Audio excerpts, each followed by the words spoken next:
तर मंगेशकर कुटुंबावरील विधानावरून आता वडेट्टीवार लक्ष झालेत। काँग्रेसमधील अंतर्गत स्पर्धेमुळे हे वक्तव्य केल्याचा निशाणा मंत्री बावनकुळे यांनी वडेट्टीवारांवर साधलेला आहे। तर एखाद्या कुटुंबावर असं बोलू नये असं शिरसाट यांनी म्हटलेलं आहे।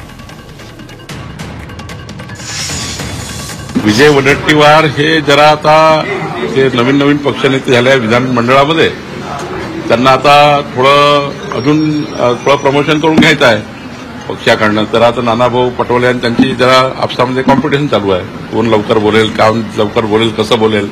मला वाटतं वडेट्टीवारची आम्ही त्यांनाही सांगितलं मागच्या वेळी की जो काही रिपोर्ट शासनाकडे आहे, जे काही अहवाल शासनाकडे आलेले आहेत त्यावर शासन कारवाई करत आहे आणि शासनाने कारवाई केली आहे।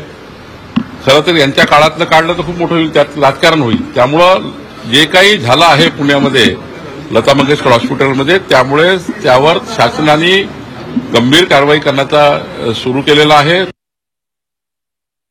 अशा पद्धतीने बोलणं मला वाटतं गैर आहे।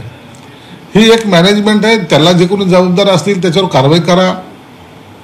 जर त्या हॉस्पिटलमध्ये गैरसोयी होत असतील किंवा त्यामध्ये पेशंटला लुटण्याचे प्रकार होत असेल तर त्याच्यावर कारवाई ही निश्चित झाली पाहिजे, परंतु एखाद्या कुटुंबावर बोलणं मला वाटतं हे गैर आहे।